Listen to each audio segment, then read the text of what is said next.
And we are go. This is podcast 8. We're live. Holy crap. Coming to you, recorded live. Central Florida. All right, I'm super careful. Let's rock. I didn't have anything planned. I've got some. I did some notes. I've been not sleeping. Dad is not asleep, so I might have to run over there and help him. He's a little manic, so he's been up for quite a few hours. Yeah.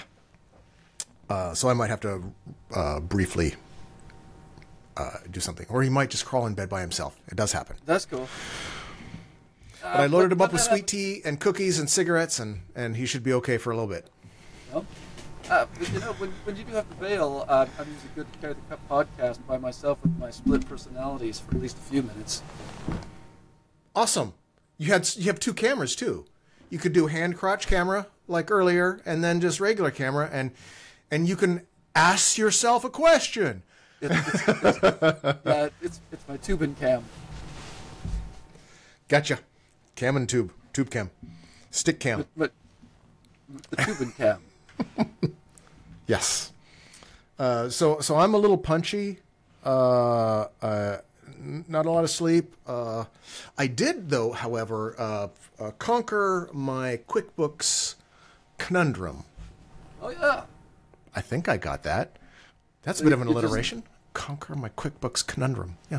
So you just brute force through it?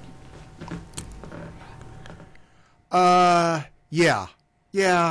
I just made myself do it. It turns out that QuickBooks is a little more advanced now when you have the online version, so it does some of the work for me that I was confused about. So imagine progress moves forward, and now my anxiety about it is slightly lessened, although I am slightly more confused as to how it works. So it's become more of the magic black box that just does stuff. And generally, as long as the output is what I want it, I don't care. I'm okay. All right. I'm not having to grind up. Yeah, I'm not having to grind up babies' brains and shove it in there to get the demon to do what I want. It just seems to do it. I'm sure there'll be a price later. Okay, so not your soul. Not quite yet. not quite yet. All right, sounds good. I have been today and the last couple days, as you might have guessed. I did watch a little bit of the Ben Shapiro. I forget what the other guy's name is. The skeptic, the reasonable one. Right, and we should remember him. I've seen a lot of his videos. Is that dude? Yes. Oh my God. It was brilliant. He is on it. And Ben has always, to me, been talk fast, be assertive, and claim to know facts. And hopefully most people aren't able even to get back to the amount of bullshit that he said previously, because he just says so much at once. But I'm not the guy to do it. Yeah, you were the first one to swear too just now. Oh, well. You said the S Shit. word. Way to go. Yes, it's now we're age restricted. It's gonna happen. The algorithm, even before we started speaking, doesn't like us. we're not the thing. A little long-winded. We're a little campy. We're both cringe, and it's just we're not smooth and polished like the algorithms want us. We're not here to romance the algorithm. No, I put on a vest today, though. So. Oh yeah, you did. Let's go. Yeah. Thank you. But as I was when that came up, I don't know what part of the algorithm found me, but apparently it realized that I'm a grumpy, old grumpy incel, I believe, is apparently what the algorithm has determined. Yeah, the algorithm's working. But it also thinks that I'm a right-wing, grumpy, old incel. I don't know if it's because I'm a bald white guy. That I get a lot of right-wing, and of course I had to watch a Ben Shapiro thing, and I've been watching some Jordan Peterson, and I'm not going to say that they're right-wing Nazis, but boy, right-wing Nazis really like them. So I would say the algorithm. The algorithm knows you better than you do. It probably does. I've also been looking at guns, daily carry guns, and things like that. As I'm kind of getting out of my general depression, I good to know. Almost feel safe enough to have a firearm around me. Yeah. And as much as I don't like it, I mean, video games are cool. I play a lot of video games, and a video game without a really big gun and head popping it's just not a video game unless you can murder people. But in real life, I don't really like it. And I'm having to, because I'm a tree hugging, twig eating, liberal lefty that carried a gun. So Antifa, a true child I believe my term. Yes, I would be Antifa, which is one of the reasons that it surprised me that I get so much right wing stuff. But it's because I'm watching. Knowing know thy enemy is I guess the way it is. So you look at guns and you look at right-wing media outlets, and then suddenly the algorithm thinks that you are a candidate for I don't whatever right-wing stuff is. So there you go. I was bringing that up also because I've been watching Michael Sartain, the MOA podcast, the Manosphere Central. What's that group of guys? They sit around at a table with like strippers that come in, and they argue with them or tell them. You don't watch any of that too either? Okay. No, I know I've seen clips the algorithms of got videos. I've seen clips of it in other videos, but I've never just tuned into that thing, so I've got really no idea if they're complete and total wheelhouse of what they really do. But the clips that I've seen always were pretty funny and very illustrative. Yes, they are funny, illustrative, and I do enjoy them. I wish, though, they weren't so fucking right wing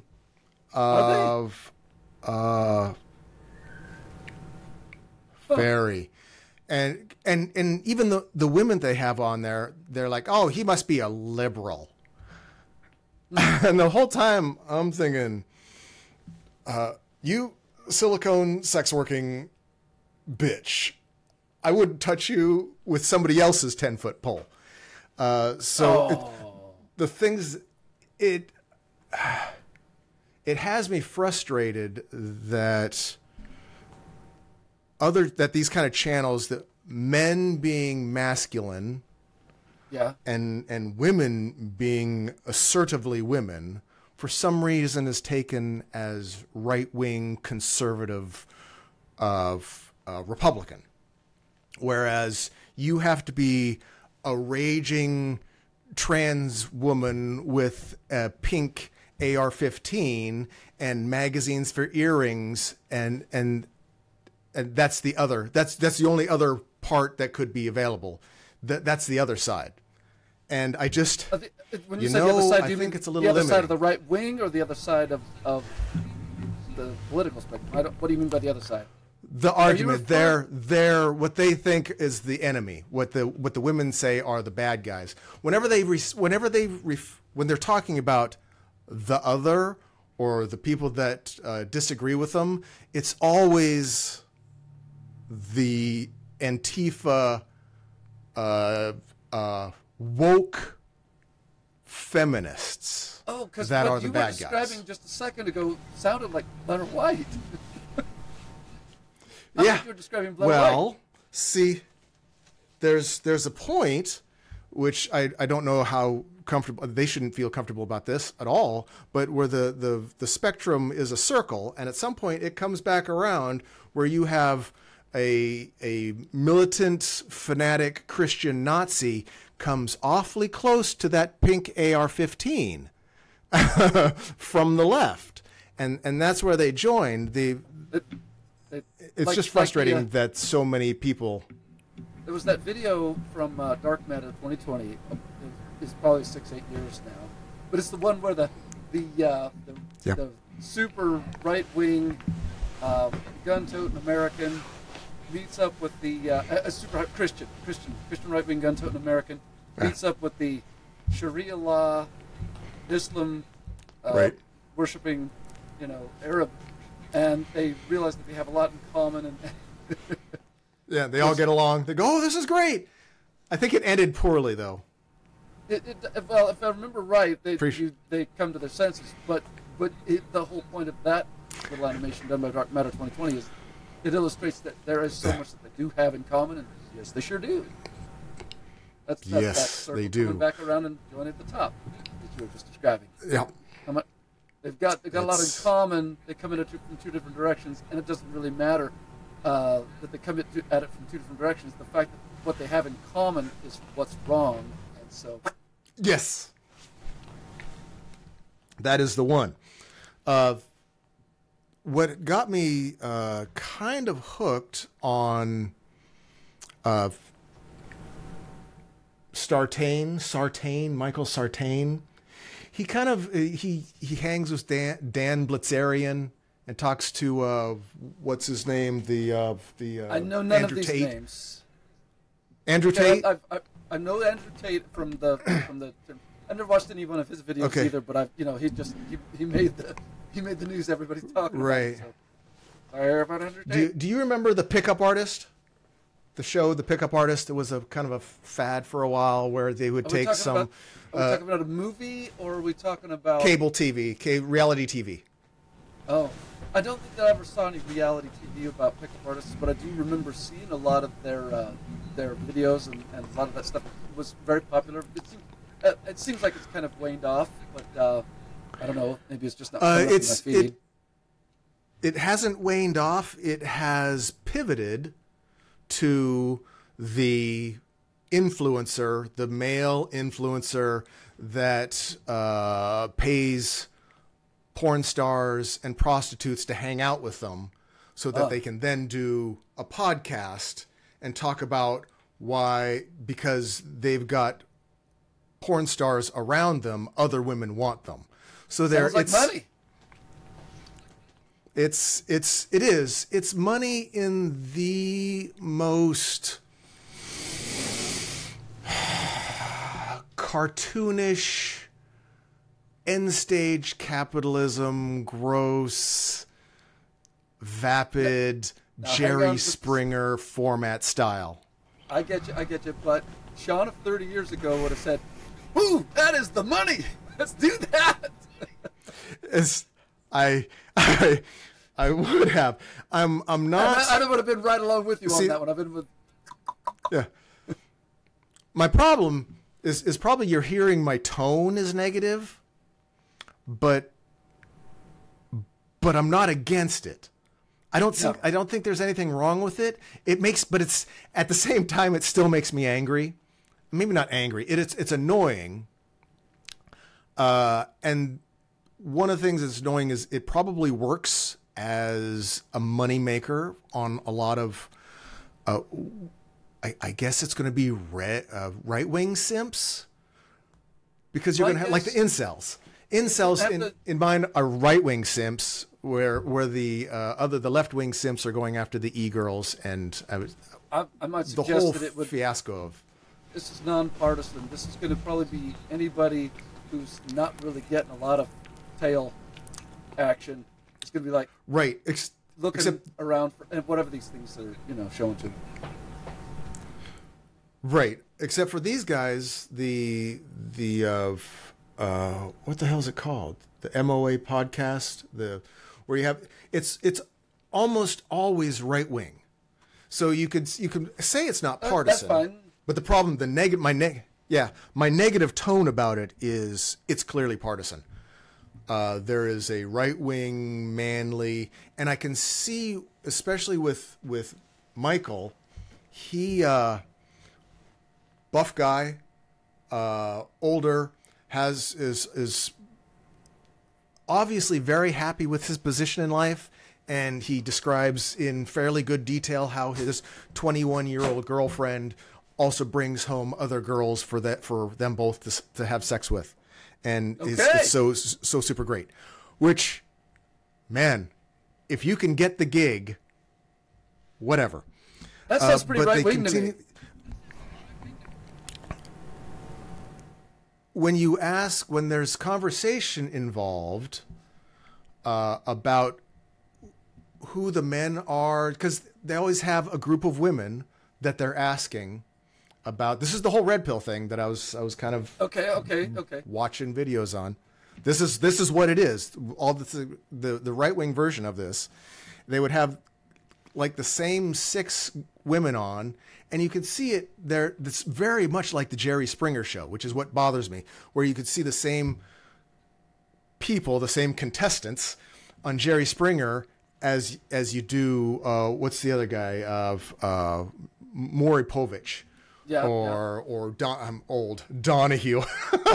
Going way back. Right, Donahue. Right. You usually see the same. Right. You see the same troupe of, I'm calling them silicon sex workers, because they have the big lips, glossy, and their bony arms, giant fake boobs, and they're going, well, what do you bring to the table? I'm thinking, not that, and I don't want you bring that to the table either. But I would be, since I'm a Antifa lefty, I would be the cuck beta. Can we clear that up real quick? Can we clear that up real quick? Sure, I would love to. When you say when you call yourself, you would be the Antifa guy. Do you fancy that at this age or any age, even if you were younger, that you would have been one of those guys who would go out to a protest or whatever in the black bloc, dressed up with the face mask and the hood, and been like, I've got some water bottle right here, and I'm going to let you see, that's not Antifa. Okay, so who is that's doing that? Who set the courthouse on fire? All right, I'm sorry. Who set the federal building on fire? Sorry, I got that wrong. Who set the federal building on fire? Yeah. There's the ones documented that I know of. One of them was an undercover cop that was off duty. So I don't think he was actually the federal building on fire. That was right. Or it was a police officer that was plainclothed in the black with the hoodie and the armor and the gloves and was smashing out windows. So they found out that he was a cop. Was he doing it as being an agent provocateur, or was he a left-wing activist? Yes. Agent provocateur. He was a right-winger trying to make the left seem more violent and to spur violence in the. So who was the guy that killed the guy down by Pioneer Courthouse Square, who said he killed him? And I wished I knew. I wish I could think of the guy who got killed. His name, because I should know his name. But he was. I wouldn't know either. He was apparently outspokenly right-wing, although he wasn't throwing bottles or anything at anybody. He was just outspokenly right-wing. He was an outspoken Trump supporter. And the other guy shot him dead and said, in his little quotation, I am 100% Antifa. Now, was that guy Antifa, or was he just saying he was Antifa? Was he wearing all black and body armor, covered in gloves with a hoodie, and was he that? Well, I don't know. See, that's where I'm going. Antifa doesn't usually do that. Antifa usually wears a U.S. military uniform and carries and is in the military, because that's what was like the Proud historically Boys or Patriot Prayer or some outfit. No. Antifa is the military. The Antifa America generally. I'm being a little hyperbolic and sarcastic here. We went to war to kill the fascists, to get the fascists. So the American military is anti-fascist, Antifa. The right wing. Are you trying to say that the outfit that is called Rose City Antifa is military. Okay, so they're not. So No. Are they not? No, no. Are no, they no. not Antifa then? Rose City Antifa is not Antifa. Oh, I don't know. I don't know. They might be. I'm saying that the Antifa that I see, or that what you were saying with the guys all in black catching stuff on fire, are they Antifa? I don't know. Maybe. Well, if they call themselves Antifa, does that make them Antifa? If they call themselves Antifa, or does that does not? If you call yourself Antifa, what's that doesn't make you Antifa. No, because you could be a provocateur and say you're Antifa, and actually be a right-winger trying to cause chaos in a protest. You could also be... It's not very right-wing, but okay. You could be a left-winger. You could be Antifa in a right-wing protest, although right-wingers would say protests don't work and they should be run over if anyone tries to protest. So I'm sure there's left-wing... When you say run over, where are they protesting? Because if you're protesting in the street, that's a little dangerous. I don't know of any insurance company that's going to underwrite your protest. No. But a protest isn't. Yeah, it's not designed to make your life more comfortable. No, but they should be kept on in the parks or the areas, the public areas, the common areas. In the so as long as they play. As long as everyone plays by the rules, they can protest the rules all they like. Also, right? Because that's how it works. Well, yeah, not for nothing, but to peacefully protest would mean that you're just trying to get your idea out, ideally without disturbing the peace. Because disturbing the peace is still breaking the law. There's no permit for protest that allows for disturbing the peace. There's no permit for protest that allows for disturbing the peace. So stepping in the street could be considered disturbing the peace. Also, stepping in the street is taking your life in your own hands. Again, you won't get insurance to underwrite your protest if you're going to plan to do it in the street, unless you've got blocked off traffic control, what have you. Now, here's the big thing about that. If you are doing a protest, this is a little hint, a little tip from your Uncle Paul about protesting, everybody. If you want to do a protest and you want to take it to the street where you're blocking traffic, don't expect people to come along with you on your protest. That's very, very bad optics. If you want people to adopt your protest, keep good optics, which means protest with a permit, do it where you're supposed to, and for the love of God, don't disturb the peace. And please don't kill people and set buildings on fire. That's bad optics too. And it doesn't matter what side you're on, whether we're talking about Antifa or Patriot Pair or who cares. Sure. Now,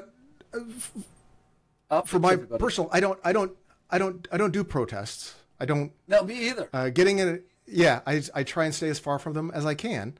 Well, we got too much to do. We got to make some money. We got to pay some bills. We got to pay rent. It's not like we live with our parents. Sorry, that wasn't meant to be a dig.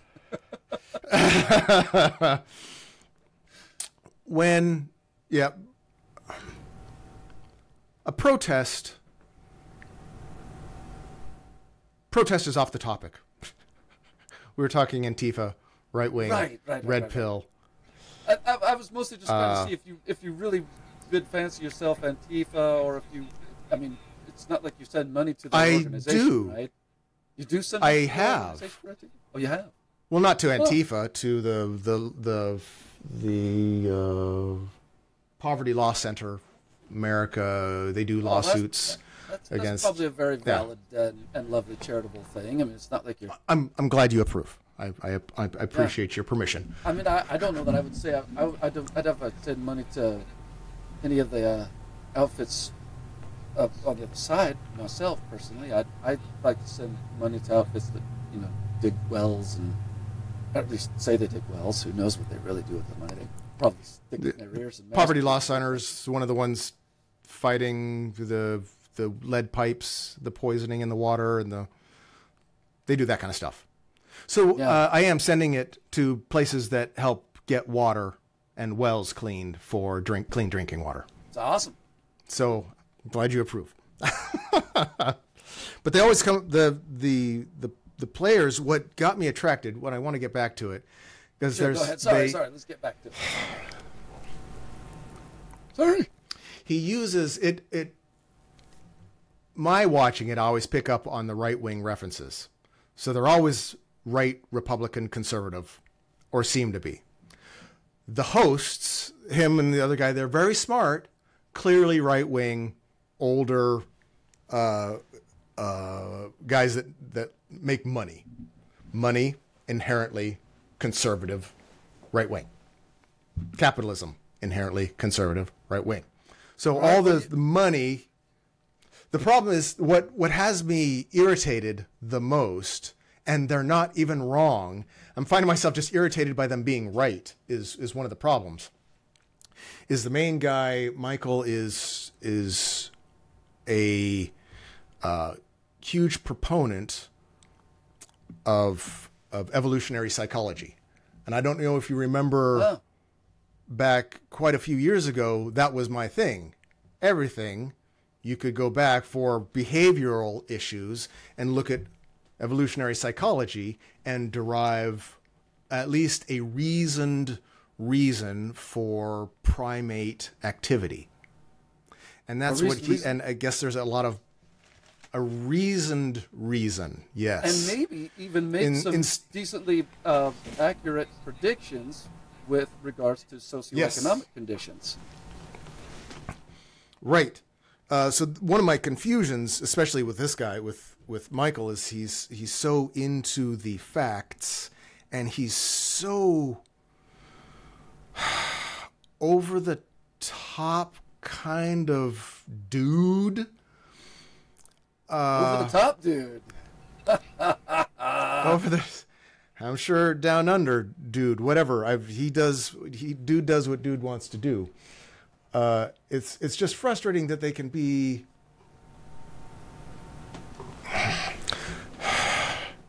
right about some of how they derive some of their actions. Like one of the things is women find 80% of men unattractive. Right. I remember hearing some studies about that lately. Yes.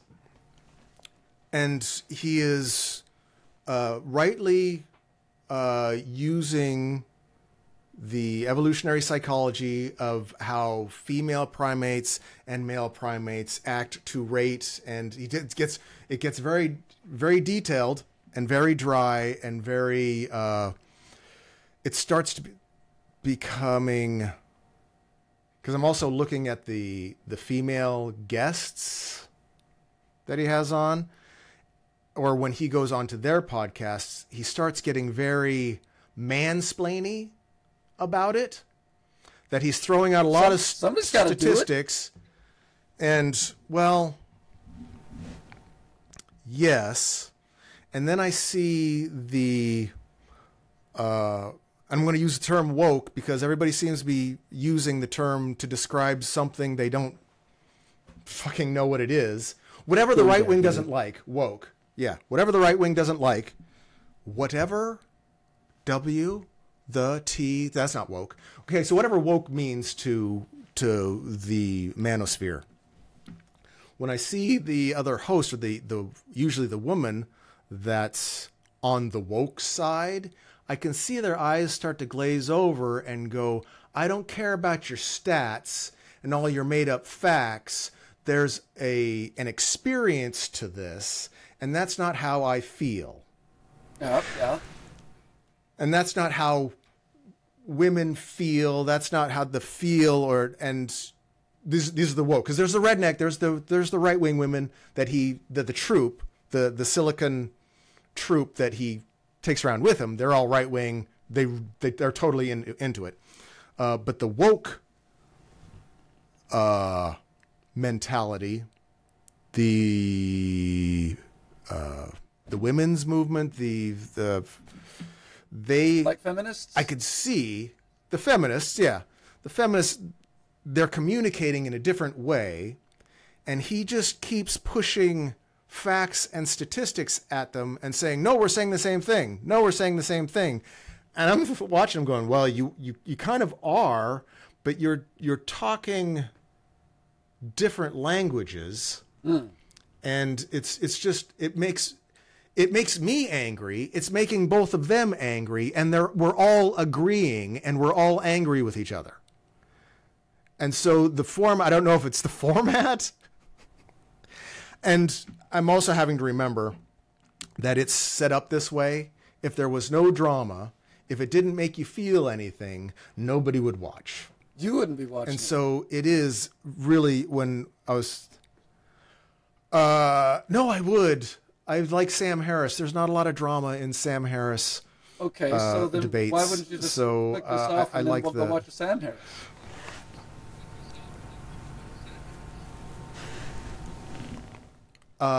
This is where the action is right now.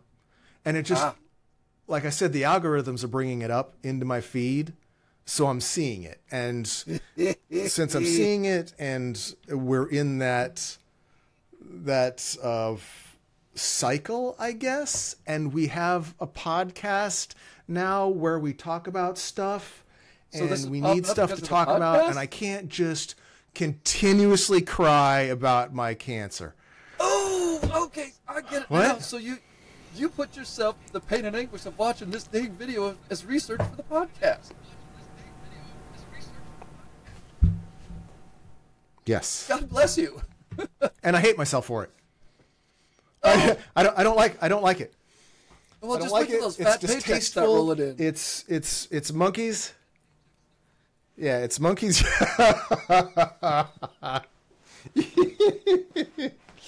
Yeah. I'm not doing this for the money. I'm doing this for the giggles. I'm doing this just for the shits, the giggles, and the shits. You just had a giggle. You just had a giggle, and I don't know if you probably have a shit later. So. Yep. So that's good. You just got paid. I probably. Yeah. Now, rockin'. I got paid with shit. Hidey ho. What also came up recently, and it's weird that at times a lot of things come together, topics are coming together at the same time. There was a TED Talk recently where a researcher did research on the inflammatory process and how viruses and infections and illness can cause the inflammatory process to go off. And apparently the same, and I forgot what the molecules are called. The same molecule also causes you to be depressed. Yes. And negative and tired and It can.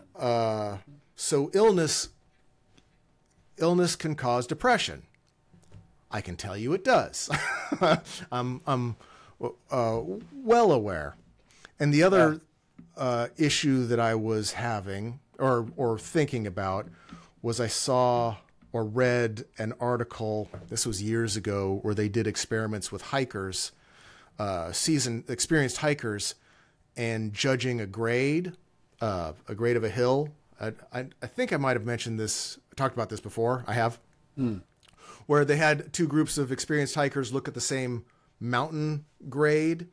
And in the first group, they would, guess 8% grade or whatever. In the second group, they would put heavy backpacks on them and then have them look at the grade. And they said it was a higher grade. So. And they're looking at it from the bottom. The stress. Right. They're both groups. There's a group that doesn't have backpacks that aren't under any stress, and then they put another group of backpackers, experienced hikers that could tell grades, under a lot of stress at heavy packs, and each group judged the exact same hill differently based on their physical, how they felt. So their brains literally showed them a different picture because of how their bodies felt. And I put that together with it may have just illnesses. Been that they were doing different math.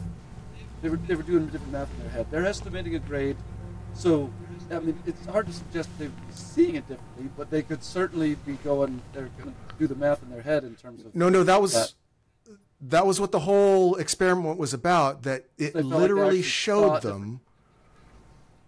They saw it different. They looked at the same mountain and judged the grade. It had nothing to do with how long it would take, nothing to do with how much they were wearing. They were shown the mountain and saying, or the trail, what is the grade of that trail? And the same hikers, without being laden down, would say it was a higher or was lower, and the ones that were laden down would said it was higher. So they literally saw a steeper trail because of the pressure. Yeah. The other thing to keep in mind is your brain doesn't actually see anything. Yeah. Oh, that's true. No, it wasn't. Your brain doesn't see light. There's no lights in your head. There's light that hits the eyes, turns it into electrical signals. The electrical signal goes back, and your brain interprets whatever the electrical signals hits your eyes. So there's no light. So it's your brain telling you, making up, rendering what you see on the fly. And things that you see are affected by how you feel, your energy level. And it goes back to, I'm taking this back to evolutionary psychology, where before language, the body doesn't have a way to tell you what's going on. All it can do is show you, change what you see and feel to affect or let you understand what your body is going through or what it can handle. And we also know that that's not true. It's not a one-to-one. For one, we don't actually see reality. We see an interpretation of reality. Exactly. And now we know, based on a lot of studies, that the state of mind you're in, what kind of bacteria you have in your gut, how much you're carrying, what viruses you're fighting, directly affect how you see reality. Right, exactly. It's all part of that interpretation process. When you said the light comes in and your brain interprets it, there's a lot of filters that go through. It goes through a lot of filters, I should say, for all of that. And some of those filters are going to be your own belief system, all of the, what you've seen before. Exactly. Never seen. What you expect, Exactly. So there's a ton of filters, and what you're talking about there with your microbiome and your physiological state, all of that is going to contribute to those filters. Yes. Yes. But it doesn't just, the point I want to make is it doesn't just make you feel bad. It doesn't just make you go, oh, I know that's an 8% grade, but because I feel bad, it's going to feel like more. It literally makes you see and experience the world differently, as if it's a different place because of how you feel. It doesn't actually change the objective reality, of course. It's going to be whatever grade it is. But when you're looking at something or the experience of something, how you feel literally changes how you experience reality, what reality is. So the other thing, all these are kind of coming together. I'm working on it here. I'm working on it. Take your time. The fact that we also don't live, or because of the evolutionary psychology angle that he's trying to go with, and he does address some of this, he doesn't directly acknowledge the fact that we live almost exclusively in a virtual reality environment. So you can take evolutionary psychology so far as long as you leave the primate in nature, in the woods.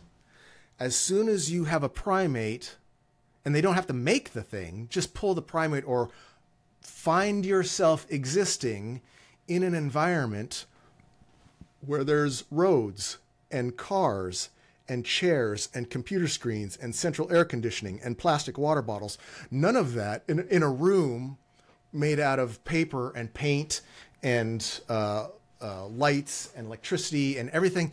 There's nothing natural in my view. I live in a world, I find myself in an existence created exclusively, I'm going to give the caveat, almost exclusively produced out of the minds of humans. This is a human-made virtual reality. It's still real. I mean, the walls, the desk, it's all still real. but none of it's natural. We've had the argument that anything humans do is natural because we are natural, but you could say that you have to separate. With regards to artifact, the second you pick up a rock and you carve your initials on it, you've created an artifact. That wouldn't have happened in nature. Right. So all of the artifacts you see around you now are there for the purposes of probably, I don't know what your priorities are, but they're coming at a pretty close tie, comfort and aesthetics. And that's it. Yes. Beyond comfort and aesthetics, yes, you would not give a dang, and you'd probably be right back sitting up against that tree in an area that was, to a large degree, enormously natural. And you might be perfectly happy with that, or you and might comfortable be and aesthetic. Yeah. Or you might be going, I'd really like to stick my butt on some ceramic right now rather than squat behind a bush. Mostly what I'd be saying is I would really love a refrigerator so I didn't get food poisoning and die is what. So aesthetics and comfort is one thing, but there's also function. I mean, you have to add function. There's a reason these things exist. We did make things because they were pretty, but yeah. We did make things because they were pretty, but we also didn't want to die, and we cooked food. But we're existing of evolutionary psychology is generally dependent on evolution by natural selection. So that's a subset, a base set of evolution. We're not in. We are no longer in evolution by natural selection because we're not in nature. We're in evolution by societal selection now. Right. And society evolves, data evolves, technology evolves faster than biology. So biology cannot keep up with society. So society has exponentially doubled at a rate that's, well, at this point, we're reaching singularity liftoff, right? Biology, we still have the same biology we had 200,000 years ago when we were walking the plains and looking out for baboons and being eaten by lions and tigers and bears. Oh my. So we have our brains are constantly being hijacked now because we have modern technology that has far outpaced our biological ability to adapt to our environment. We adapted our environment specifically to humanity, and now we're kind of been living in our own video games, and we're starting to see where we didn't know as much as we thought we did, and we haven't covered all of our bases, and our own psychology is starting to work against us with our technology. Do you feel like evolutionary psychology has stopped breaking down and stopped making good predictions with regards to where? Oh no, I think evolutionary psychology is still the basis, and he does talk about this. This is my frustration with it.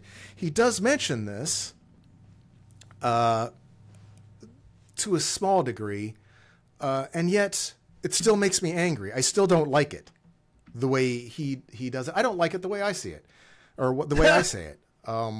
And going by our view counts, people like the way he says it way more than they like how I say it. So I know I'm clearly wrong. Babes on. We just got to get some silicone babes on the podcast. Yeah. I don't know if I have it. I don't know if I have it in me. I was only joking. Seriously. I don't. Even if I wasn't going through chemo and I had an immune system that I knew I could handle the exposure, I don't know. I've never had it in me. According to the alpha males that, pound their chest and have all the money and buy all the bimbos, according to them, I am a classic cuck underling that should just suck on their toes. I don't know why. I don't fit into their scheme. Because the other thing is, at the moment, the algorithms are right. I am an incel. Not because I have to be. Well, because I have to be. Not because I don't have skills. I can get a girlfriend. I have some talents. I have things to offer. A female that I'm trying to conquer. I fucking hate the language. I mean, it's all... I hate it. But I can't... It doesn't have to be a situation where you're trying to conquer a female or have a conquest or anything like that.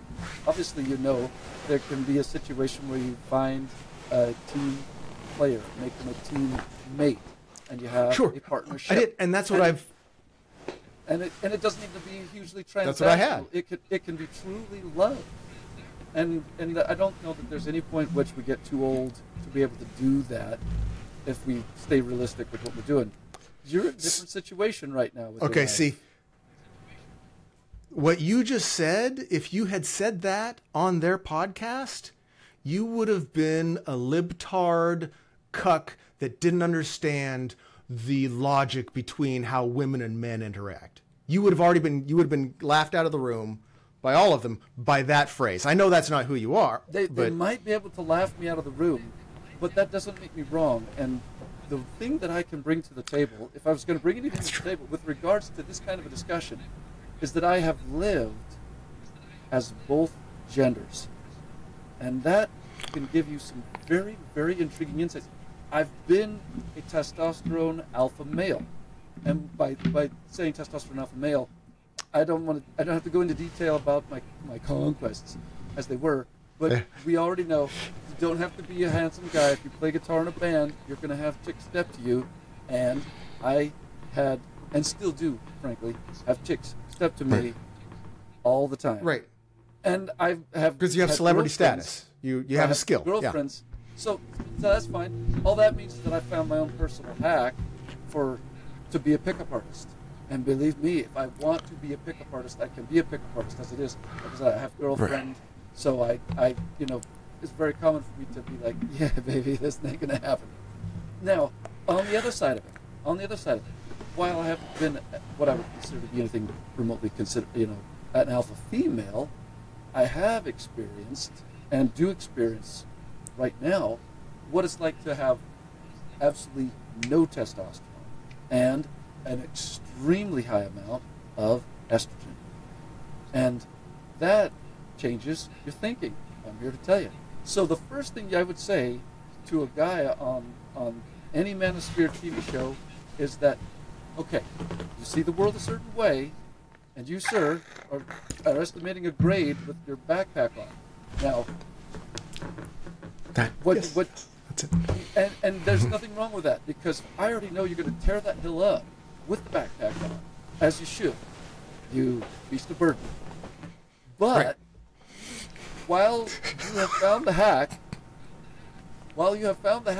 to be a pickup artist, if that's what you want to do, while you found that hack and you've got your way of getting in there and scoring on some leg, well done there. You're not an incel. Well done. You probably do not know or can even conceive for a second what it's like to live without testosterone, your go-to drug of choice, or live on estrogen, something that, for all intents and purposes, you just don't know what you'd feel like if you ever had it. Right. It's magical. However, I'm not here to try to sell. I'm not here to try to sell anybody on that. Again, and I see where you're going, Chris. It was not magical. Because chicks can be neurotic. No.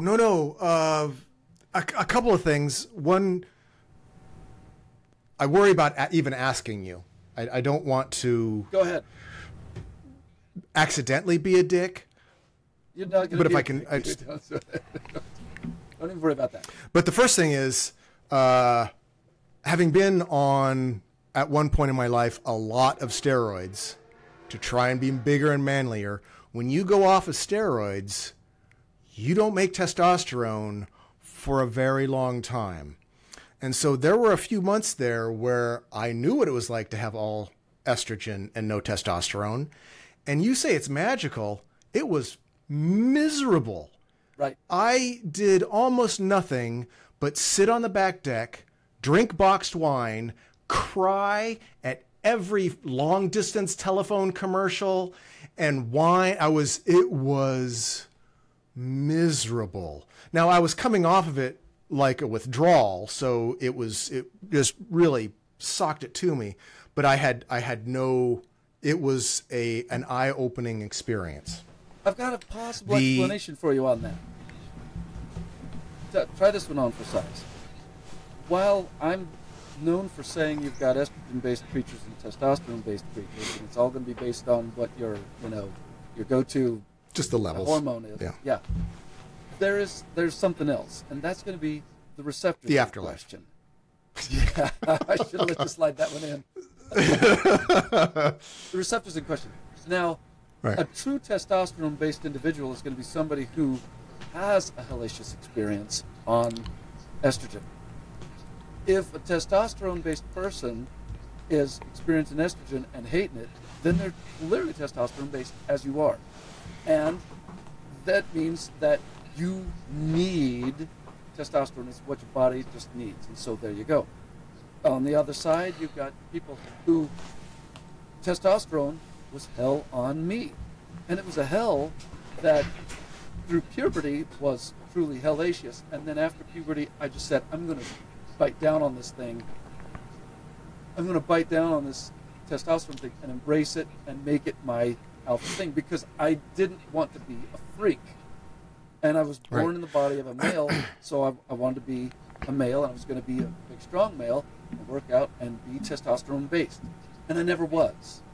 On testosterone, I'm a freaking asshole. Complete asshole. I know you know what I'm talking about. You experienced it.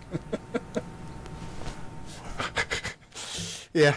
I didn't actually see you as an asshole. You just got very focused on what you were doing, and you didn't. Yeah. Yes. Okay. Asshole. Yeah.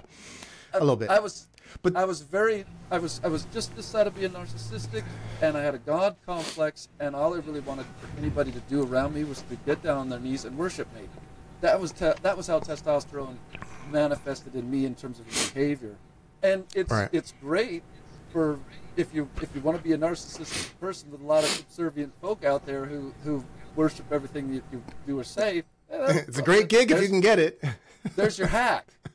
But it's not who I really was. Obviously, it's not who I was on the inside. It's not how I dreamt at night. So there you go. Yeah.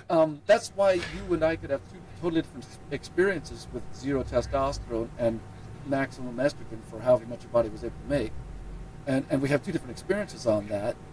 And that is also probably a good explanation of why women are women and men are men. And there's obviously, we know transgender is a thing. There's crossover. There's mistakes that God makes. God, you fucking fucker. Over it, stricken again. But anyway, you get the idea. For these guys doing the Manosphere thing, they need to embrace their testosterone. It's their thing. But the best that they're going to be able to do in terms of understanding women is from that perspective. They're not going to understand what it's like to live on both sides. I bring it. That's something I can communicate. And since I'm still a card-carrying member of the Man's Club, as much as I hate it, would love to chuck it, I'm in locker rooms all the time because I'm not going to go into the female locker room. They would, be like, "What the heck are you doing here with that dick?" You get the idea. So that was my other kind of. Yeah, that was kind of builds up to my kind of what I feel like an asshole question, but it's an observation that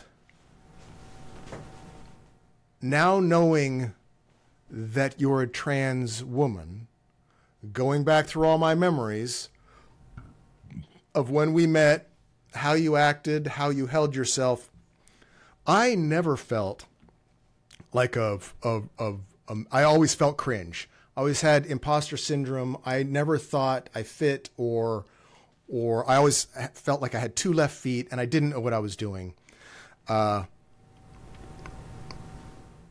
But I was never confused about my sexuality. I always knew that I was attracted to women. And after that, it's like, but I'm a dork and I don't know what to do with myself. You, on the other hand, well, I felt cringe, and I know I acted cringe. You also clearly cringe. Not and more cheese. Too. You know the cheese. You do the cheese, right? Uh-huh. And so going back in my head, it's almost What was there was a movie. I don't know if it was a Nickelodeon movie or a Disney movie where the girl was the main character, but she wanted to get on the soccer team or something. Oh, and she was in school, so she strapped down her boobs and wore a hat and acted like a man, or acted like what a woman thought a man would act like, and it came off as cheesy. Yeah, it was. And I'm remembering back to when I met you. Is that the experience that you had, or did you feel like a woman in a man meat sack trying to pretend to be a man, not really understanding the cheese? Because you were always cheesy, but you were always also a band guy, so that's kind of goes with that also. So I'm looking back, I'm very confused as to what your experience was, and what, because I was just reacting to this super tall blonde band guy that was over the top cheesy and was, in my mind, because I was never super manly or toxic, you almost felt over the top macho sexist. Exactly. But as a performance, it did feel performative. It was. But I went, well, you're just as cheesy as I am, I guess. But no, you were way cheesier than me, because you were operating a man bot, and you were a woman trying to pretend to be a man. Okay, that's okay. It was the cheesiness, the sexist misogyny was definitely an overcompensation, and it was only because, I mean, if I had been attracted to men, it would have been a completely different story along that line. Seriously. And in fact, if I had just been a sexist gay man. Yeah. That would have been right up the alley, yeah. If I had been attracted to men, we probably would have never been able to make it as friends, because I would have been chasing after you, fine ass, and you'd have been like, going, I gotta get away from that guy. But, stop it! Yeah, but as it was, I would have still found a way to. You were just cheesy enough that I would have found a way. I've had lots of gay friends. It's. I know. The cheesiness was probably more to do with the musician thing, but the misogyny was definitely the overcompensation, because I was just, there was a lot of imitation that I was doing back in those days with regards to. It wasn't an invitation to try to figure out how to pick up women, because I already knew how to get leg. I knew how to get a chick to be into me. That was a no-brainer. Sure. A serious no-brainer, and I'm not even a fantastic-looking guy. But it was being around other women, other men. Being around other men is where it would fall down. That's where I had to imitate, because it was true imposter syndrome. Very, very true. Right. That makes me feel really weird. I have to. It all makes. It's just. It was just only a matter of time, man. It was only a matter of time. I knew this thing would come. It just makes me. Yeah, it makes me feel weird, and it's not because you're trans. If I met a trans woman today, Blair White came up, no big deal. I would be super. I wouldn't like her because she's a right winger. Oh, but no, I would accept her as. You would love her. I probably would. would. You would. But I would accept her as who she is. She passes beautifully. She passes so well that it's not even a question of it. So it's like, oh, okay, never mind. I mean, for the ones that have difficulty passing, it's really easy to misgender them, and I don't think there's a person on the planet that would misgender Blair White for a second even. You'd have to be complete. That's the height of idiocy. Right. Right, but my problem isn't the passing. It isn't the passing. It isn't the gayness. It isn't trans. It is all that. The thing that I struggle with is if I had met Blair White or any other trans person, and I knew other trans people that I met through work, through 7-Eleven. I had trans people that come hang out to talk to me and try and pick me up when I was working at 7-Eleven. Yes. But I never felt it. That was the other thing. I always felt like an ugly loser. I always felt like, especially standing next to you, I always felt like the third wheel, the spare guy, the wingman. That's how I always felt. I never felt like I added up or was on the same level as anybody else in the room that I was in. I always felt less. But the discomfort isn't that you're trans. The discomfort is that you're trans. It's not trans. Anybody could be trans, and I'd be just fine with it. It's that it's you, and I didn't know.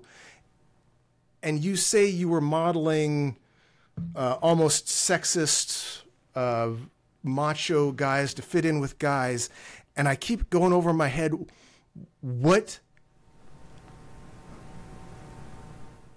I'm going over my reactions and how I felt with you being cheesy, assertive, sexist, misogynist. And I don't think I ever was I? Oh, no. I don't think I came off as misogynist.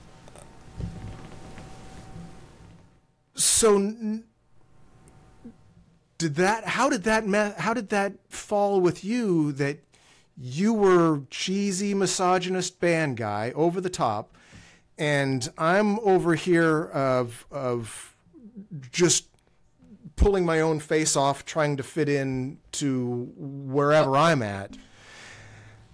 And my reaction, you're doing this, and I'm going, is it, how did that not make you question how men are supposed to act? Or were you trying to make me act like more of a man? How was your relationship with me going on in your head? It's because it's the uncomfortable part is that I don't know, and that I'm now having to, it's almost like I feel like, not that you have one, but you've referenced it. It's almost like you're a split personality, and I only knew your alternate personality. I only ever experienced cheesy, misogynist band guy on cocaine, kind of over the top. But really, cocaine. Just a disclaimer. You were right. But really, you were a little alien woman inside the man robot, pretending to be a man around another man that wasn't like that. It's just it's so many levels of weirdness that I've largely tried not to even think about it. It's not. Let me see if I can answer some of I those never questions. felt uncomfortable or. First of all, with whatever you figure out about this, are you okay to embrace the weirdness? Man, there's no choice. The weirdness is Good. It just. I thought it would get less weird as I got older. It's just it's accelerating. And the weirdness, I'm going along going, okay, pandemic, okay, this, okay. And of course, my best friend is going to come out as trans. When was that ever not going to happen? In my mind, I feel like I'm living a sitcom that's not quite as funny. It doesn't have the laugh track. And of course it's going to happen. There was, looking back and at the what's going on, this was always going to happen, and it's so obvious. If I could see what the next line was. So back to just a little bit of explanation, real quickly. First off, an apology for all those years that I was not myself, I just have to say I'm sorry. You know exactly why I was doing that, so you're probably going to no apology necessary, and I can totally take that. But I appreciate it. It's sad that I felt I was in a situation where I couldn't be who I am to you, and only now, and so all of those experiences that we had were from that. Because I really miss the gym, bro. I'm realizing I've never had a male best friend. It gets weird. The more I think about it, the weirder it fucking is. Okay. For me. For you, nothing's changed. I'm just experiencing all my own cringe and all the weirdness because I'm realizing what reality was this whole time. I'm the one that's having issues. So here's just a simple question then. I too miss the gym, and hopefully we're going to find ourselves in a situation in a year or 2 or 3 where we're able to resume some of those habits on a regular basis. It'll look different for me, obviously, because... That's what I was going to say. But you're not there. That's not who you are anymore. And I won't have the same experience. Not exactly. Because I know it's not you. Well, here's where it gets more fun. You see, the thing is being that I'm not just a regular dude, and being that I'm not a actual past chick on any kind of real regular way, I mean, it just takes so much work. I would imagine a lot of women say the same thing. Hopefully. It's probably fair to say the person that you had as a best friend all those years, and I don't want to say this in any way that makes it, more awesome than it was, or, toots my own horn or anything like that. But the person that you had as a best friend for all those years was a unicorn, or a rare find, or somebody who was going to enrich your life, hopefully, if I did, in a different way than just a gym bro would have enriched your life, or maybe even possibly a girlfriend. And this is where it might just get a little bit weird for you, dude, because I feel like I owe it to you to tell you this. Now, you know that I'm totally into chicks. You know that, and that's been my behavior. Even if you weren't, I would still be okay with it. As good. Earlier I said I never felt uncomfortable, so I want to put that out there. I never felt uncomfortable. Exactly. With that said, it's probably very normal. I would assume, based on what I've seen, I'm going only based on what I've seen, it's probably very normal to assume that most guys, and let me just say, we don't even say most guys, we could just say most people, because we're talking about the lion's share of girls at this point. The lion's share of girls are into guys. Most guys, well, let's put it this way. Let's put it this way real quick, and then I'll come back to most guys. I heard somebody say once when I was really young, and at the time I thought, no way. But they said, most guys, they started with most guys, if they were offered a situation where they could engage in a homosexual act and it never come out and they were never caught, would probably said yes, they would agree to engaging in a homosexual act. And I was like I said, in my young 20s, I was like, no, I'll never do that. That's gross. But back in my head, and not so very far back in my head, but back in my head, there was always the question of, but would I? Would I? Would I? Now, when I met you, you were that test for me. You were that line to cross ever, if it was ever going to be. If I was ever going to cross that line, it was going to be you. But that was not a line I was going to cross, or that I thought I was ever going to cross. But I wanted it. You remember hearing stories about how Mahatma Gandhi would test his willpower by having underage girls sleep with him in bed, and his whole thing was that he wouldn't touch them. Right, Gandhi. You little kitty diddler. We know you didn't touch any of those kids in that bed, Gandhi. Yeah. Anyway, Just testing myself. Just testing. Just checking. On a more realistic basis, I was just. You were the person for me to be like, okay, you were a very excellent specimen for that, because whether you know. I'm starting to feel a little weird though. It's like, was I not hot enough for you to give it a try? Was that the? I'm starting to feel a little backhanded compliment here. This is exactly why I was saying this, because you are a handsome dude, and you do have a magnificent ass, and I've seen you pretty much naked. Now, lunges. It was really supposed to just be. We scanned each other for ticks after hiking New Mexico, so we've had some moments. Yeah. And it was really only a question of me being comfortable with the idea of,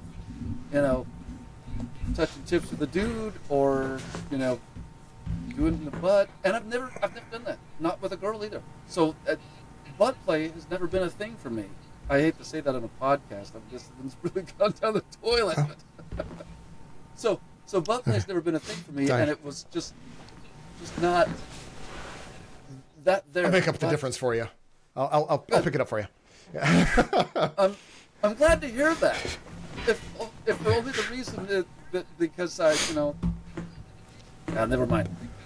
Anyway, there was probably just a little bit of a tiny. If somebody didn't pick it up, all that porn is wasted on the internet. So somebody's got to consume it. There was a tiny bit of attraction there between me and you. And I was always glad when you had a girlfriend, because I knew that at that point I was once again off the hook, in terms of, I don't know what that means. I just always liked it. I liked when you were in a relationship with a girl, because I knew that you didn't have to think about it. If she was going to deliver for you, but I would never be able to deliver for you, and it wasn't even a thing for me to deliver that for you, because I was supposed to be your best guy friend, and that was the mode I was in, because that was being an alpha male. But I wanted to be a good. But I was not an alpha male. Okay, that's not important. Yeah, see, that's the thing. I think you're a total alpha male. I was never an alpha male. I always thought you. I think you're high. I think you're brain damaged. I thought you were always alpha.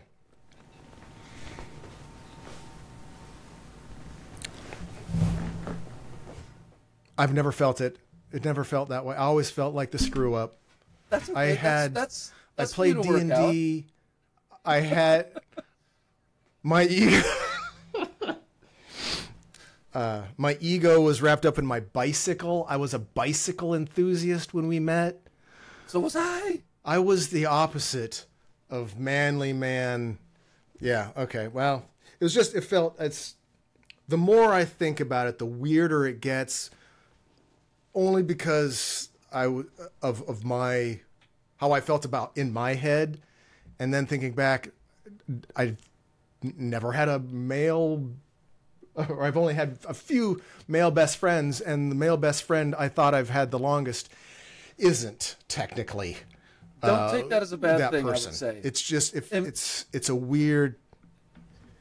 Embrace the weird, and like they say it's just in weird. Portland, keep yourself weird. To paraphrase the term, keep yourself weird. Yeah, I'm going to hug my cringe, hugging my cringe. That's really why I'm continuing to do this. To do this podcast. Yeah. By the way, I don't know what different you did with your microphone, but it's way better. Oh, good. Yeah. I put it closer to my mug. There you go. I was kind of going somewhere with all that. Yeah, we sure did get off of the Manosphere thing. We went straight. And now I don't remember where I was going. Into the Weirdo Sphere. Oh, Weirdo Sphere, dude! Yeah. We got a new thing. Weirdo Sphere. He said the Weirdo Sphere. Yeah. That one's gonna catch on never. Yeah. I was just, as I'm processing, you're saying exactly what I kind of thought you would say. I'm not really, I have been going over all the stuff in my head, and just kind of processing my weirdness and our weirdness. And again, when you came out as trans, in my head, I went, of course, that's because it's all about me. Of course, that's how my life would go. It's never going to be normal. There's going to be something else. As I don't know what it is. Maybe my ex is going to come out as an alien from another planet, or she's a lizard person and peel her skin off. I know something's going to happen. So, I don't know. You got a good laugh from me on that one. I don't know what. Yeah, I don't know what the weirdness is, but there's going to be more weirdness, and I'm just trying to buckle up and take it. The question about, I don't know if there was an implied question about whether I would. I have, when I was younger, did butt stuff with a couple other guys. Now, as a caveat, it was kind of pre-puberty, and none of us really knew what we were doing. We're very young. We were just super young. Well, it happened before my parents divorced, so they divorced when I was 12. This would have been a year. It would have probably 9-ish, 10. Man, that is very young. One of them is now. I was touching my wiener to stuff for as long as I can remember. As long as I can remember, I was like, "Oh, look! I've touched it against stuff. It feels good." So I've been, and apparently my testosterone is extremely high. I don't know if that's why I don't have hair now, or before I was diagnosed with cancer, I was at a life extension doctor. We paid her a whole bunch of money and had my testosterone and all my hormone levels checked. And apparently I had the hormone levels of a 25-year-old. And since I was almost in my 50s, was I 50-ish? I was in my 50s, 49. At the time, that means your testosterone decreases by 1 percentage point every year after 27 or something like that. On average. Yeah. So my testosterone level was probably way off the charts, which didn't affect how manly I was. I still swished when I stepped and wore purple and pink and gray baggies with purple sneakers, and I was still weird. Maybe it's because all the testosterone means I just didn't care about what anybody else thought, and I mostly didn't. Hey, by the way, but I've had that.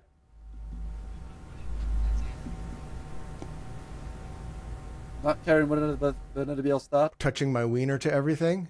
No, I'm caring what everybody else thinks. Probably both, I guess. Yes, both. No. Maybe it is.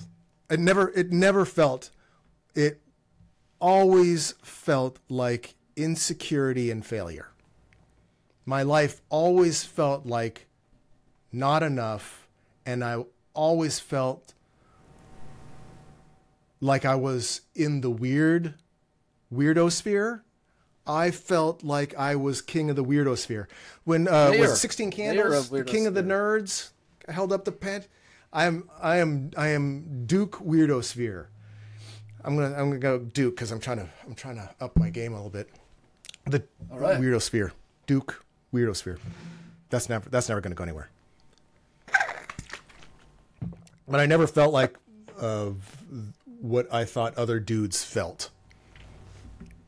But I have had that, and so I tried around with butt stuff. We didn't know what we were doing.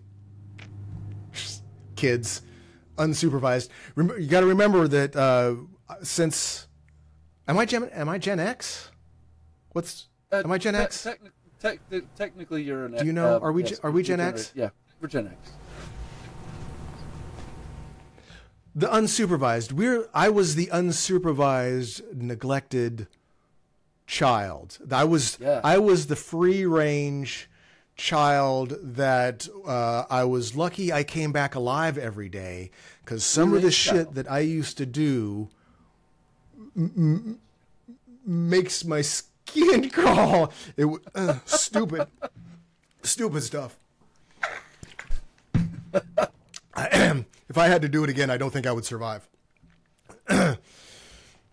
So you get into you do a lot of stupid shit and weird shit. I remember I lived, mom and dad were there, but I lived for like a week in this pickup truck camper that a friend had dropped off on the house. And I lived out in the camper during the summer, and I was 9 doing butt stuff with my friends. So it was off weirdness, and it's so just free range stuff, it doesn't gross me out. Yeah. So none of that weirds me out. It's just it feels like, you know, in movies where they shoot a scene and you go, oh, that's how it was, and then you get to the end of the movie and go, oh, this is how, then it pans back, oh, this is what's behind the scene, and somebody else is having a whole other adventure. I feel like now that I'm looking back on all this stuff, that I didn't see 90% of the stuff that was going on, and everybody just assumed that I did, and I was just not, I was not part of the adventure. I was just insecurity and cringe and depression. And it's weird. I lament not having girlfriends, because I remember Utah time, there was like 5 years where I didn't have a girlfriend. And now it's been like 5 years and I had a girlfriend, and it still didn't make any difference. So there was the same experience, different point of view. Time goes by a lot faster at this age. But at the same time, I don't remember ever not being able to get the girl I went for. So I feel like, you know, when you see like Henry Cavill says, no, I was a fat nerd and I couldn't get a date, and now he's, you know, Superman. And you think, oh no, he didn't, he's literally Superman, right? It's like he was always just, girls were always lining up for him, and you just assume that. And now I'm understanding that no, you can not know what you are. I don't, being on the inside of the meat sack doesn't feel like what the outside of the meat sack looks like it feels like. Yeah. And I'm having that in so many different ways put in my face and said, it's not what it looks like ever. And sounds like a weird it's the lesson experience. you're supposed to learn right there. What you just said. That's I'm trying to talking to you. I've always tried to have an examined life. I don't know where I read or when I first read the phrase an unexamined life is wasted. Apparently, I picked up some classic philosophy. See the Socrates. Socrates? I don't know. I'm pissed that I can't think of what it was. The unexamined life is a life not worth living. And I feel like all my life, I've tried to examine my life and what's been going on and tried to understand it. And I feel like all my life, I haven't been successful at examining my life. And now I'm at a point where, as I examine my life, I'm seeing a lot of it, and I still have no idea I still feel like a dust mote in the wind, just trying to pretend and look like I know what's going on, and I don't. Embrace all of that. Weird. I'm trying. Yeah. What I want to do now, and I'm trying to be more conscious of now that I'm not super depressed and I feel like I might not die or like I might not be driven to kill myself. The suicidal thoughts are pretty harsh when you're really sick. When I was really sick, I always had that ripcord planned, my out. I always had an out planned if it got too bad. And so it's nice not to have that at the front of my mind every second anymore. But I'm trying to be more conscious. Oh, and also sickness and being ill and going through the stuff lately, I think is part of what I used to be, I think, maybe I should ask you, did I used to be at all charming? Charming you mean to chicks or just charming in general? In general, I remember not feeling like such an asshole. I remember not feeling so bitter and jaded where I just look at someone and go, oh, you're a right-winger, and judge them, or you're a Christian and just judge them. I remember not feeling as bitter or jaded or asshole-ish. And other people responded to that. They all seemed to be happy to see me in general, and I'm not even happy to see me anymore. Was I at one point? I had to have been less bitter at one point. Definitely less bitter. And I figured that with what you've been dealing with for the last 3, 4, 5 years, that the bitterness was absolutely warranted, and it was something that needed to happen, and probably something that just needed to come out of you. And with any luck at all, you would hit the other side of it, an even more well-rounded person. As far as charming, okay, I think you're very charming. You've always had a good wit about you, so there's that. Yeah. I'm trying because I'm trying to take this opportunity. Love you. Love you, man. I never understood why. I never knew what I brought to the table. But okay. But I'm trying to use that as a way to look at myself and for the first time try and actively adjust what I present without feeling like an imposter. I'm trying to find good parts of myself and accentuate that in a real way and not just lean into my anger and depression and bitterness. I'm tired of it. I don't like it. I don't know what it's like to live without imposter syndrome. That's myself. Imposter syndrome is a chronic thing with me. It's chronic on my gender. It's chronic in my presentation of gender. It's chronic with where I work. I don't want that to get back to any of the people that I work with here. I love them all, but if they were to see this and go, wow, he really just does wing it day by day. Yeah. But I get the feeling that I'm probably not alone on that either. So imposter syndrome is probably something that everybody has some level of, and we just might have chronic levels of it.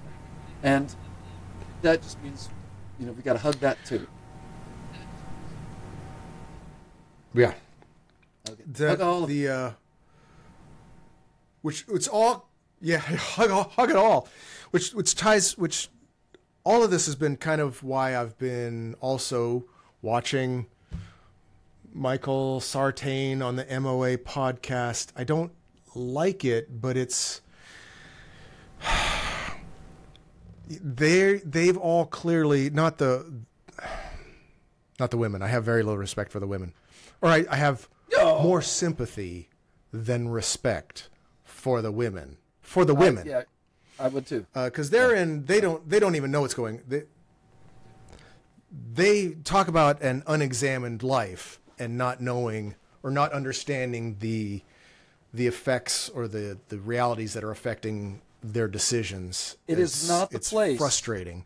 It's not the place for a woman. Me to watch it. Yeah, it's not the place for a woman to examine her life.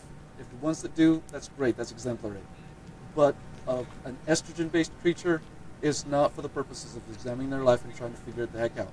Their whole purpose is to flutter around one flower to the other and spread the joy, the flower joy. That truly is what estrogen is about. And any girl that deviates away from that too much is at risk of growing a beard. So it's just better than not.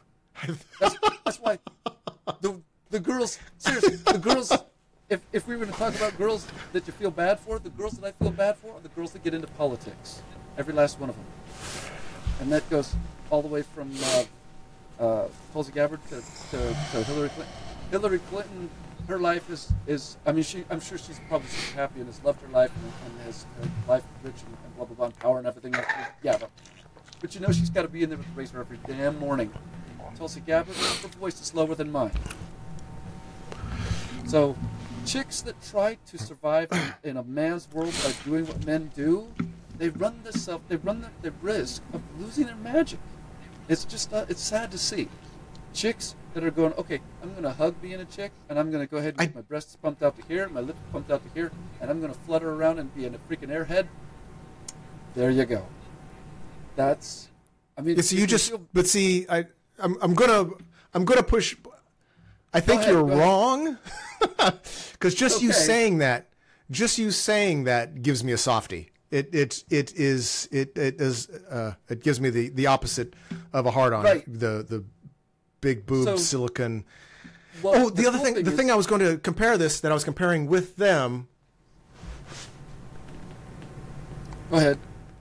Is that he's using evolutionary psychology and acknowledging we're in a different place and that women are like this because of evolution. What you're saying, exactly what you're saying, you and him would be hand in hand. You would agree 100%, no doubt. Not on purpose. I think, but that's women in end stage capitalism with all the baggage that there's positives, but all the baggage of capitalism, the false values, having to rate their partner based on money and cars, which is a hijacking. The narcissism is a hijacking of the evolutionary psychology. It's not how it evolved. We were stuck with it, and capitalism managed to hijack it in negative ways and created the silicon sex worker, which is a huge turnoff for me. My argument against which is cool. That's fine. There's going to be some guys. The argument that I have against a little bit of a beard on their chick. Shh. Well, see, here's where the beard comes from. That's women. Those are Vegas. That's women in Vegas, and I think he's selected them. So it's a selected group. It's not a randomized group. Yeah. When you start describing women and men, but for me, particularly women, as the fluttery, non-logical, they're just there to reproduce and have feelings. I call bullshit based on zombie apocalypse logic. And I'm going to break that down a little bit, that when we were evolving and we were still closer to primates, or even after we evolved away from the rest of the primates and we were hairless, we were living in a functional zombie apocalypse. There were monsters in the night coming to fucking kill us and eat us. They wanted to find us and eat our children. We existed in a zombie apocalypse. There were no busty, silicon-lipped, 6-inch nylon, neon green, fingernail, dainty, fluttery butterfly women there. They were women, cracked fingernails, a club in their hand, and a kid on their hip going, "Motherfucker, I will kill you." So they're not... What they are is an exaggeration of everything that evolutionary psychology or evolution and evolutionary psychology applies to that. It's a modern day end stage capitalism corruption of that. It's the Cheeto, it's the Dorito of evolutionary psychology. It's the bastardization. It's the blown up caricature cartoon of what it was, because that we haven't caught up with our own societal evolution.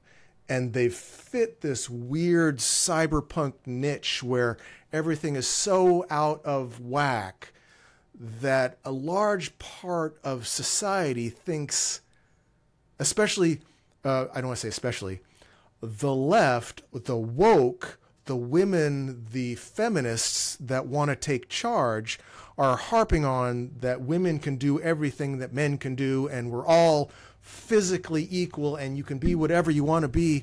The problem is they're fucking right, but they're trying to do that at the same time as being this caricature of women and femininity and flighty and all the exaggerated features, and they say they want to have everything equal at the same time. I promise you, they can be equal, women and men, except for the extremes on either end. There's going to be some extremely weak men and extremely strong women. Men will generally be a little bit stronger, but during a zombie apocalypse, doesn't care what motherfucker's beside me. If she has a beard, good, because I want her to pick up a bat and be there with me. And I've generally had that in most of my girlfriends. I don't know if you've seen most of my girlfriends. They're shield maidens to the core. And I see the Dan Blitzerian, Andrew Tates surrounding themselves by sadly ignorant bimbos that are victims of that conditioning, thinking that that's who they are, and then they have opinions based on their exaggerated experience of virtual reality. They need to not be with the opinions. But so do the men. That's the other part. They're not the only ones. Of the MOA podcast guy keeps citing that the dating apps, Tinder, and what is Tinder the big one? I think Tinder's the big one. Billions of. Honestly, I don't even know. I don't even know. And whatever the dating apps are, there's a lot of information generated by how that app is set up. So that's a swiping right and swiping left. I guess one is good and one is bad. That's where they've got their data about the 80% of women swiping left on. So it is swipe left on 80% of men. That's it. Right. It is data. It's valuable data. It's valid data, but only if you recognize and constantly acknowledge it's self-selected people. It's only people that are on the dating apps looking for, usually it's including a lot of sex. People just looking for sex. Also, because it's an app, they're able to take personalities away from it. For any guy out there that doesn't want to get swiped left on, don't go on the app. Don't have a profile. don't have a profile. You won't get swiped. Right. Anyway, yes. Dude, I've got a jam. If I don't get going, I'm going to be late for band practice. I know. I was looking at the time. You're. No. Oh damn! But just one real quick comment with regards to our women from the back in the day when they were, having to defend family life and family of their own. Shield maidens. The shield that a lot of times in those, if we were talking, 10,000, 20,000 and beyond back in those days, those women wouldn't have lived long enough to really suffer the ill effects of testosterone. It's only on the grandmoms that, start to develop beards, they lose their... Oh, no, I'm not even talking about testosterone. I think estrogen can be just as vicious and underhanded or estrogen can be just as bad as testosterone in a violent manner. It's not in today's society because the way it's set up today, the stress for men is such that they tend to be more violent statistically than women. Yeah. But back in the day, there's always the mama bear defending the baby. It's clear that they have it in them. There was a little so bit that was mine. Kind of, yeah, there's the different sexual dimorphism between bears and humans, but I get where you're coming from. And with that, we got a super quick 30-second final summation, or just a wrap up and call it a good day. Thanks everybody for watching. Did you have a 30-second summation? Thank you, everybody. Woo! I don't just examine your life. See ya. 8 in the can.